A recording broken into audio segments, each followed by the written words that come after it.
Hello दोस्तों, नमस्कार। आज मैं फिर से आया हूँ आपके बीच। आज फिर से लाए हैं हम आपके लिए बाल विकास का आंसर की। ठीक है, जिन्होंने पहले वाले हमने 2 वीडियो डाली है संस्कृत की, ठीक है, उसके आंसर की डाली है। आज हम फिर से ये जो हमारा जो सेट है ये ए नंबर का है। आप लोग मिलान कर दीजिएगा। चलिए हम सीधे बिना रुके अपने प्रश्नों की ओर चलते हैं। ठीक है दोस्तों, पहला प्रश्न ये है, दृश्य बिंब एवं प्रतिरूप निर्माण का कौशल कहलाता है। तो इसका राइट आंसर हो जाएगा दोस्तों क्या, देशिक स्थानिक। ठीक है, जो पहला राइट आंसर है, हम पहले आंसर देंगे। ठीक है, जल्दी जल्दी करेंगे।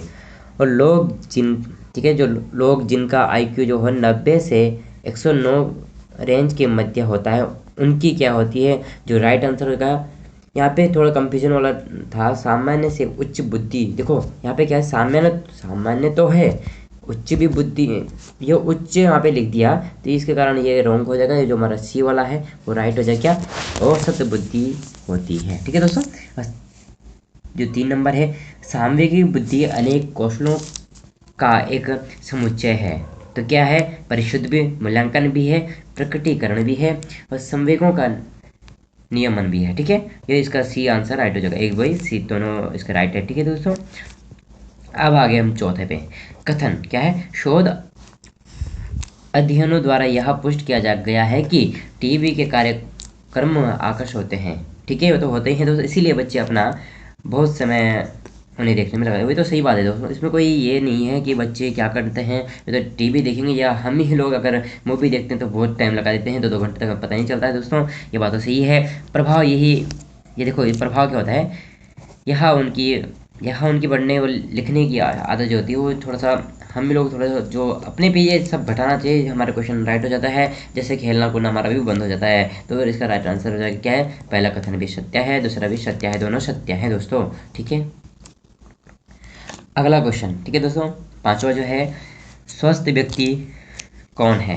ठीक है, हम देखते हैं स्वस्थ व्यक्ति कौन है, अपने पे ही लेना चाहिए दोस्तों ये प्रश्न कैसा है। तो पहला है, देखो क्या दे रहा है, वह जो अपनी भावनाओं और सीमाओं व स्वयं के प्रति जागरूक होता है। ठीक है, स्वस्थ वो हो गए। ठीक है, क्योंकि और स्वयं को, दूसरा क्या है, स्वयं को स्वीकार करता है। ठीक है, हाँ मैं अच्छा हूँ बुरा हूँ, क्या मैं कर रहा हूँ, राइट सही सही गलत का जो निर्णय खुद भी ले वही। ठीक है, जो अतीत में नहीं जाता। देखो सबसे बड़ी बात है दोस्तों, जो अतीत में नहीं जाता तथा भविष्य को लेकर परेशान। देखो ज़्यादा भविष्य में सोचना नहीं चाहिए, इसलिए हमारा राइट आंसर क्या होता है, ये स्वस्थ व्यक्ति वही हो सकता है जो ज़्यादा चिंता ना करता हो। चिंता करनी चाहिए परंतु ज़्यादा नहीं। ठीक है, जो हमारा जो राइट यहाँ पे आंसर हो जाएगा बी वाला, 1 2 3। ठीक है दोस्तों, आगे देखते हैं। छठवां, संज्ञानात्मक कौशल क्या है। ठीक है, इसमें ज़्यादा सोचने वाली बात नहीं थी, यहाँ पे सीधा आंसर हमारा राइट हो जाएगा, आलोचनात्मक चिंतन में संलिप्तता। ठीक है दोस्तों, अब सातवां आ जाएगा, इसमें जो है स्तंभ आ का मिलान जो स्तंभ बी से करना है। ठीक है दोस्तों, तो यहाँ पे क्या है, ये स्तंभ हमारे, तो जैसे हमको पता है जो ये नैतिक कहानियाँ हैं कहाँ से मिलेगी, हम लोग जो हम नैतिक जो विकास है वहाँ से हो जाएगा। ठीक है, जो बी क्या यहाँ पे दे रहा है, खेल एवं व्यायाम। ठीक है, व्यायाम खेल कहाँ से हो जाएगा, जब हम शारीरिक परिश्रम करेंगे, जो पहला वाला वहाँ पे शारीरिक विकास वहाँ से हो जाएगा। जो सी वाला है यहाँ पे क्या, सी में क्या दे रखा है यहाँ पे, भाषा और गणित। जो भाषा और गणित में क्या हो जाएगा, जो हमारे ऊपर जो मानसिक विकास है वो हो जाएगा। और डी वाला यहाँ पे क्या है, फोर वाला, ये सामूहिक कार्य कहाँ से होगा, समाज में हम लोग जब कार्य करेंगे विकास करेंगे तो सामूहिक कार्य हो जाएगा। ठीक है दोस्तों, जो आठवां हमारा क्वेश्चन है, मानव व्यवहार संज्ञानात्मक या व्यवहारात्मक तथा पर्यावरणीय निर्धारणों के बीच सतत अंतःक्रिया का प्रतिफल होता है, यह कैसा मनोवैज्ञानिक द्वारा सीखने के सिद्धांत में स्पष्ट करता है। ठीक है, जो क्या है, क्या कह रहा है, पर्यावरण भी कह रहा है, संज्ञानात्मक भी कह रहा है, तो हमारा इससे दे जाना चाहिए हमारा राइट आंसर, जो क्या है, अल्बर्ट जो बांड्रा है, इन्होंने ये दिया था। ठीक है दोस्तों, ये सी आंसर हमारा राइट हो जाएगा। अब हम फोर्थ पे आते हैं, ये 9 वाला।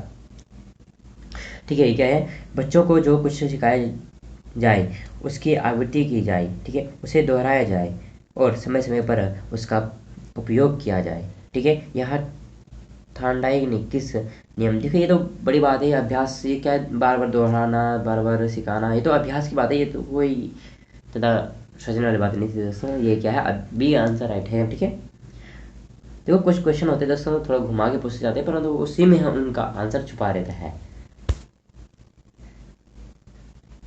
अब 10वां, ठीक है दोस्तों, स्मृति स्तर के सीखने में अंतर्निहित 4 प्रक्रिया होती है। ठीक है दोस्तों, ये तो बढ़िया है। ये कौन सा क्वेश्चन, देखो ये क्या है, पहले दिया है, पहले क्या दिया है, प्रत्यक्षीकरण। ठीक है, ये सब में चारों में ए बी सी डी जो दिया है, इन चारों में क्या है, प्रत्यक्षीकरण है। अब दूसरा देखो पहचान है, ए में पहले प्रत्यक्षीकरण, फिर पहचान, फिर धारणा, फिर प्रत्यास्मरण।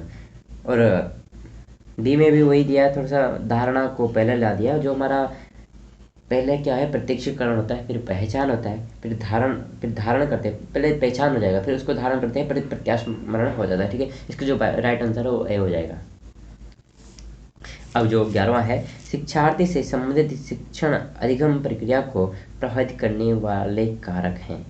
ठीक है, अब जो हमारे शिक्षक, जो शिक्षार्थी हैं, जो सीखने चाहते हैं, उनके लिए क्या क्या जो मतलब प्रतिबंध रहते हैं। देखो ए वाला क्या है, आयु एवं परिपक्वता। ठीक है, और फिर जो बी है शारीरिक एवं मानसिक स्वास्थ्य। देखो विद्यार्थी हो उनको क्या होना चाहिए, मतलब मानसिक स्वस्थता भी होना चाहिए। ठीक है, अब क्या है सी वाला, क्या है अभिप्रेरणा का स्तर एवं इच्छा। देखो जब हम सीखते हैं उसके हमको इच्छा भी होनी चाहिए, बगैर इच्छा का नहीं, यानी उपयुक्त हमारे सभी सही हैं। तो डी वाला आंसर इसका राइट हो जाएगा। अब क्या है 12वां, यदि पाठ्य सामग्री अथवा सिखाई जाने वाली क्रिया का बच्चों के जीवन से कोई संबंध नहीं होता है तो। ठीक है, अगर जो हमारे पाठ्यक्रम जो भी सामग्री है, अगर बच्चों से कोई संबंध नहीं होगा तो क्या होगा, बच्चे सीखने में रुचि नहीं लेंगे। क्योंकि जब हाई लेवल का, अगर जैसे 5वीं क्लास का बच्चा, अगर हम 10वीं क्लास की जो या 7वीं क्लास का अगर हम उसको पाठ्यक्रम पढ़ाएंगे तो उसके मन भी बोलेगा क्या पढ़ा रहे हैं। हाँ ठीक है, फिर क्या बी वाला, उन्हें सीखने में कठिनाई, वो तो जरूरी होगी, कठिनाई तो होनी ही है। तो ए बी राइट आंसर हो गए हमारे। ठीक है, ये 12वीं का क्या है, सी आंसर हमारा राइट हो जाएगा। निम्नलिखित में से 13वां, निम्नलिखित में से कौन सा वे वस्तुनिष्ठ परीक्षण है। ठीक है दोस्तों, ये बहुत ही सरल क्वेश्चन था। इसमें क्या है, ए वाला देखिए सत्य असत्य। देखिए वस्तुनिष्ठ प्रश्न क्या होते हैं, देखो इसी में लिखा वो सत्य असत्य के आइटम। ठीक है, तो मिलान करो और बहुविकल्पीय प्रश्न। तो क्या है, ये तीनों जो दिए हैं, सत्य असत्य, मिलान करो, बहुविकल्प प्रश्न, ये क्या है, वस्तुनिष्ठ प्रश्न है। जो हमारे जो पेपर है, जो पेपर हम दे रहे हैं, ये क्या, इसे क्या कहते हैं, वस्तुनिष्ठ प्रश्न, ये पेपर कहते हैं। तो हमारा जो डी वाला है 13 का डी राइट हो जाएगा। ठीक है दोस्तों। अब 14 वाला, भारत में स्वतंत्रता संघर्ष पर एक निबंध लिखिए। ठीक है, एक निबंध दे दिया दोस्तों आपको, इसका क्या मतलब है, एक विषय दिया आपको, भारत में स्वतंत्रता संघर्ष पर एक निबंध लिखना। ठीक है, आप पहले हम इसके जो इसके जो आंसर दिए हैं इसको पढ़ते हैं। ए वाला दिया है विस्तारित उत्तरीय निबंध प्रश्न, और बी वाला है प्रतिबंधित उत्तरीय निबंध प्रश्न और लघु उत्तरीय प्रश्न। ठीक है, इसमें जो पहला अगर हम जानेंगे तो विस्तरीय, मतलब जितना लिखें और विस्तार करें प्रश्नों का, यह है। अब कहने का मतलब बी वाला क्या है, प्रतिबंधित। ठीक है, यहाँ पे थोड़ा सोचने वाली बात थी, हो सकता है किसी ने बी भी लगाया होगा। प्रतिबंधित होता है दोस्तों, किसी चीज़ को हमने क्या कि आप एक स्वतंत्रता बस लिखना है, केवल कितना 100 शब्द, परंतु यहाँ पे तो ऐसा कुछ नहीं लिखा है, बस एक निबंध लिखना है। तो कैसे लिखना है, हम स्वतंत्रता संघर्ष पर हम एक बड़ा विस्तार, कहाँ से स्टार्ट हुआ कहाँ तक, हम 10 पेज आराम से लिख सकते हैं। क्योंकि कोई हमको बोला नहीं कि हाँ भाई प्रतिबंधित तो नहीं करा था हमको, हाँ भाई तुम लोग 100 क्वेश्चन लिखिए, ऐसे करो। ठीक है, हमारा राइट आंसर हो जाएगा ए, या मतलब कहने का मतलब मेरा ए यहाँ पे राइट आंसर हो जाएगा। ठीक है, 15वां जो है हमारा भारत नई दिल्ली। ठीक है, अब यूके का उदाहरण है, ये क्या है, मतलब भारत नई दिल्ली क्या है, इसमें क्या है, सादृश्यता है कि हाँ मतलब, तो इसका सी आंसर हमारा जो है राइट हो जाएगा, सी सादृश्य पर आधारित प्रश्न हो जाएगा। ठीक है, और ये थोड़ा सा सोचने वाली बात है। ब्लू प्रिंट जो 16वां है, ब्लू प्रिंट का एक त्रिआयामी चार्ट है जिसमें अधिभार दिया जाता है। ठीक है, इसमें क्या है हमारे राइट हो जाएगा डी, जैसे ए बी सी ये तीनों सही हैं। जैसे आकलन में उद्देश्यों को, विषय क्षेत्रों को, प्रश्नों के प्रकार को। ठीक है, इस तरह से जो है ब्लू प्रिंट जो है डी आंसर हमारा राइट हो जाएगा। 17वां जो हमारा है दोस्तों क्या है, सीखने के प्रतिफल हैं। ठीक है, हम लोग जब से कुछ लोग सीखते हैं तो उसका क्या प्रतिफल होगा। सीखने के उपकरण होंगे या सीखने की विधियाँ तो हो ही नहीं सकती दोस्तों, उपकरण भी हो नहीं सकता। देखो, अधिगम के प्रकार तो दूसरी बात होगी। जो सी वाला है क्या, आंकलन के मानक। जब हम कुछ सीखते हैं तो क्या करते हैं, हम लोग आकलन करते हैं। ठीक है दोस्तों, जो 18 जो हमारा जो प्रश्न है, जोन ऑफ प्रॉक्सिमल डेवलपमेंट का किसके द्वारा वर्णन किया गया। जो ये 18 है जो है, ये है जो हमारा राइट आंसर हो जाएगा ए वाला, जो क्या है, वॉइस कोड की। जो ये सेट नंबर दोस्तों ए है, ये आप लोगों को ध्यान देना है। ठीक है, आप लोग अपना मिला लीजिए। मैं यहाँ पे प्रश्न बोल रहा हूँ, परंतु आप लोग मिला लीजिए आपकी कहाँ पे है। और अगर ऐसी वीडियो के साथ हमारे साथ बनने के लिए हमारे चैनल को सब्सक्राइब जरूर करें, और लाइक तो बनता ही दोस्तों। ठीक है, कौन सा सुमेलित, मतलब एक तो मेलित होता है जो अच्छी तरह से होता है, जो सुमेलित नहीं है तो यहाँ पे सी हमारा राइट होता है, जो क्या है, अनुप्रयोग भावात्मक पक्ष नहीं होता। जो हम बार बार अगर प्रयोग करेंगे तो नहीं होगा सीरियल। ठीक है, इसमें ज़्यादा सोचने की बात नहीं है। तो 20 रूब्रिक्स क्या है। ठीक है दोस्तों, ये क्या है, रूब्रिक्स क्या है, तो इसका राइट आंसर होगा डी, क्या है, विद्यार्थियों की प्रगति रिपोर्ट। ठीक है, अब 21वां वाला क्या है, विद्यार्थी की प्रगति रिपोर्ट में। अब ये देखो क्वेश्चन, अगर हम ऊपर देखते हैं फिर नीचे देखो, इससे सटा हुआ है, हम लोग इसको देख के भी ऊपर वाला यस कर सकते थे। ठीक है, और देखिए, विद्यार्थियों की विभिन्न विषयों के संप्राप्ति का विवरण होना चाहिए। ठीक है, और विद्यार्थियों के व्यक्तित्व जो बी वाला है, व्यक्तित्व के विभिन्न पहलुओं का विवरण होना चाहिए। जो दोनों हमारे क्या हो जाएंगे, सही हो जाएंगे, तो सी वाला हमारा राइट आंसर हो जाएगा। अब देखो 22वां, सृजनवादी दृष्टिकोण से सीखना क्या है। ठीक है, क्या सीखना है हमको, जो सृजनवादी होते हैं। देखो सीधा आंसर हम देखते हैं सीधे, सीखना एक प्रक्रिया एवं अर्थपूर्ण प्रक्रिया है। देखो सृजनवादी जो कहते हैं, क्या कहते हैं, ठीक है, सीखने के लिए तो क्या है, सीखना एक सक्रिय एवं अर्थपूर्ण प्रक्रिया है। ये तो बस सही बात है।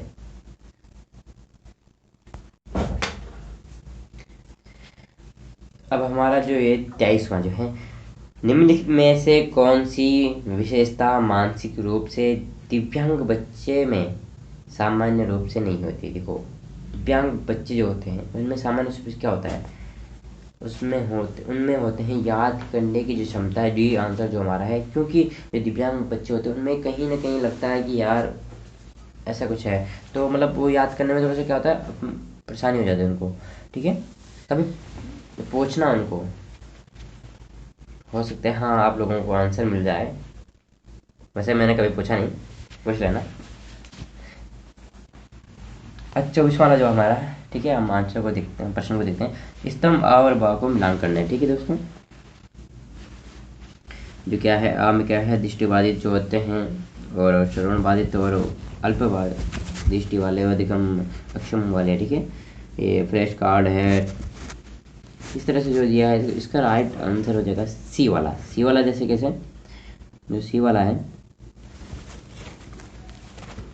जो हमारा ए है फ्लैश कार्ड, तो ये किससे मिलता जुलता है, तो ये है फ्लैश कार्ड जो हो जाएगा हमारा अधिगम अक्षम से। ठीक है, और इसके बाद जो बी वाला है, बी वाला क्या है, बी वाला जो टॉकिंग जो बुक होती है वो किससे होती है, ये श्रवण बाधित से। ठीक है, टॉकिंग जो सी वाला है, सी वाला हमारा हो जाएगा साइन, जो लैंग्वेज जो होती है वो हमारी हो जाएगी, नहीं नहीं, जो हमारा ये वाला बी वाला जो सॉरी जो बी वाला है हमारा ए से हो जाएगा।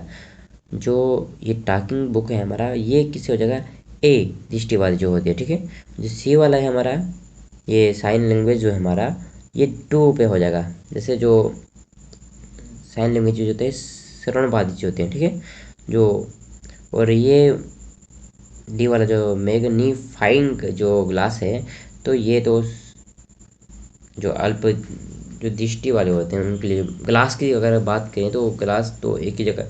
ठीक है, ऐसे भी हम लोगों को देखना चाहिए। ठीक है, फिर हमारा जो आंसर है वो लग जाता है। देखो, अगर हमें ये पता चलता है कि मैग्नीफाइंग ग्लास जो है वो अल्प दृष्टि, अगर हम ये देखते हैं फिर भी लास्ट में हमारा सी 3 आ रहा है, तो इसको देख के भी हम लोग लगा सकते थे।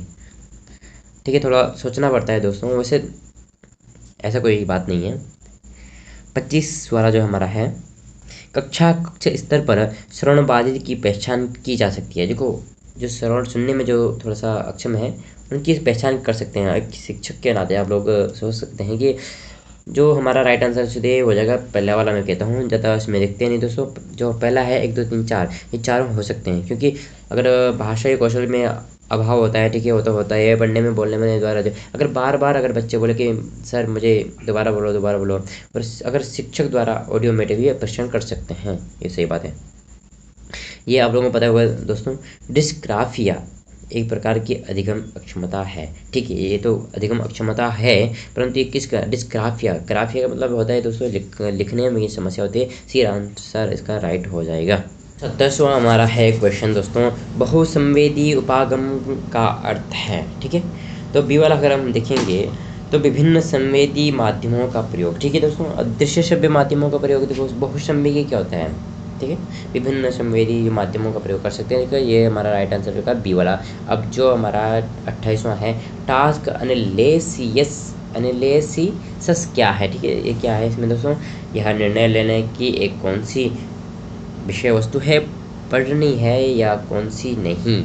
ठीक है, जटिल कार्यों की छोटे प्राप्त करने में योग्यता है। तो उसमें बी जो सी आंसर है हमारा, ए बी ये दोनों सही हो जाएगा। ठीक है, आप लोग मिला लीजिए। सेट नंबर 1 है, ए है दोस्तों। ठीक है, 29वां जो हमारा जो लास्ट सेकंड जो क्वेश्चन है हमारा, वो है एक अध्यापक के रूप में लड़कियों की सकारात्मक छवि को उजागर करने के लिए क्या करना चाहिए। ठीक है, होते हैं कि ये लड़कियां हैं उतना नहीं पढ़ सकती, परंतु एक जो अध्यापक के नाते आप लोग क्या कर सकते हैं, ये खुद भी हमको लोगों को सोचना चाहिए। अगर हम अध्यापक बने, क्या होता है, ए वाला अगर हम देखेंगे उनकी क्षमताओं को उजागर करना सही राइट आंसर है। पुरुषों के कार्य और महिलाओं के कार्य को जैसे विभाजन नहीं करना चाहिए, क्योंकि लड़कों ने ज़्यादा किया लड़की ने कम किया, ऐसा नहीं करना चाहिए। और उन्हें स्वावलंबी बनने के लिए प्रोत्साहित, हाँ कि तुम ये कर सकते, इस तरह से हम लोग को करना चाहिए, तो प्रेरित करना चाहिए। तो क्या डी आंसर हमारा राइट हो जाएगा। ठीक है, लास्ट क्वेश्चन है दोस्तों हमारा 30वां, मैस्लो के सिद्धांत के अनुसार आवश्यकता का क्रम है। ठीक है, ये जो एक हमारे वैज्ञानिक जो है, मनोवैज्ञानिक जो है, इन्होंने एक क्रम दिया है। ठीक है, आवश्यकताओं जो है हमारे, उनमें एक क्रम दिया है। तो इसका जो राइट आंसर होगा, पहले क्या दिया उन्होंने, शारीरिक की दी, फिर बोले शारीरिक तो हमको दे दिया, फिर क्या है, सुरक्षा भी हमारी होनी चाहिए। ठीक है भाई, फिर क्या सुरक्षा हो गया, फिर एक अपनत्व जो हमारा पन है वो भी हमको मिलना चाहिए। फिर क्या उन्होंने कि और हमको सम्मान भी मिलना चाहिए। ठीक है, फिर बोला इन्होंने लास्ट में कि आत्मसिद्धि। अगर हम लोग इसको ध्यान देते हैं तो पहला हमको रखना है शारीरिक, फिर जो अंत में जो 5वां हमारा आत्मसिद्धि। अगर ये 2 आप लोग याद रखेंगे तो हमारा राइट आंसर हो जाएगा। तो क्या है, सी हमारा राइट आंसर हो जाएगा। बहुत बहुत धन्यवाद दोस्तों। ये हमारे जो बाल विकास आज इसकी हमने आंसर की ला दी है, तो आप लोगों को अगर मिला लीजिए और हमारे साथ बने रहने के लिए हमारे चैनल को लाइक करना ही तो है, और साथ में हमारे चैनल को सब्सक्राइब जरूर करें। और धन्यवाद दोस्तों, आप लोगों के लिए मैं ऐसे वीडियो लाते रहूँगा।